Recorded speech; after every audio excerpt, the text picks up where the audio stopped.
East India company जैसे महाराष्ट्र को लूटकर गुजरात ले जा रही सरकार, संजय राउत का आरोप। महाराष्ट्र के राजनीतिक गलियारों में बयानबाजियों का दौर जारी है।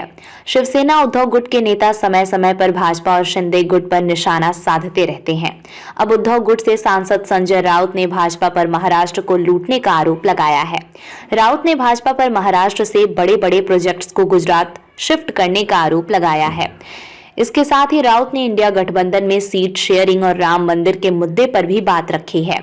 आइए जानते हैं उन्होंने क्या सब कहा है। ईस्ट इंडिया कंपनी जैसे कर रही सरकार। संजय राउत ने कहा कि पूरा देश एक है, विकास पूरे देश का होना चाहिए। प्रधानमंत्री पूरे देश के होते हैं, प्रधानमंत्री या गृह मंत्री पूरे देश के होते हैं, लेकिन जिस तरीके से महाराष्ट्र और कई और राज्यों में बड़े बड़े प्रकल्प सिर्फ एक ही राज्य यानी गुजरात में खींच कर लेकर जा रहे हैं, उसे विकास नहीं डकैती कहते हैं। उन्होंने कहा कि हमारे कोकण का प्रोजेक्ट चला गया, डायमंड मार्केट भी गुजरात चला गया, वेदांत फोक्सकॉन भी गुजरात चला गया और हमारी सरकार के एक मुख्यमंत्री और 2 उप मुख्यमंत्री ये लोग आंख खोलकर देख रहे हैं।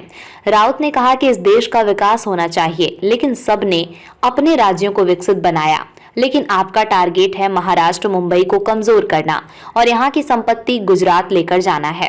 जैसे ईस्ट इंडिया कंपनी करती थी, वैसा ही महाराष्ट्र को लूटकर गुजरात में ले जा रहे हैं। वाराणसी में हैवानियत पर भी बोले। संजय राउत ने कहा कि वाराणसी प्रधानमंत्री मोदी जी का चुनाव क्षेत्र है और बहुत ही पवित्र और धार्मिक क्षेत्र है। आप एक जगह राम मंदिर का उद्घाटन करने जा रहे हो और दूसरी तरफ चुनाव क्षेत्र वाराणसी में हमारे सीता मैया का वस्त्रहरण जिसने किया वो आपके खास लोग हैं। आपके साथ फोटो देखे गए हैं। इससे पता चलता है कि बीजेपी का जो आईटी सेल का कैरेक्टर क्या है, वो दूसरे को बदनाम करने के लिए इस्तेमाल किया जा रहा है। ये घर के चोर लफंगे और बलात्कारी हैं।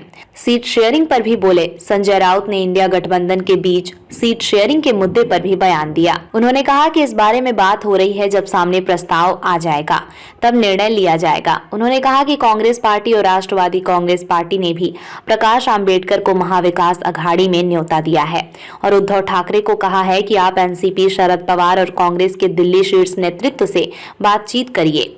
राउत ने कहा कि कल ही मेरी खड़गे साहब से बातचीत हुई है। उद्धव ठाकरे ने कहा कि खड़गे जी से बात करिए कि कब मीटिंग करनी है, हम दिल्ली आ जाएंगे।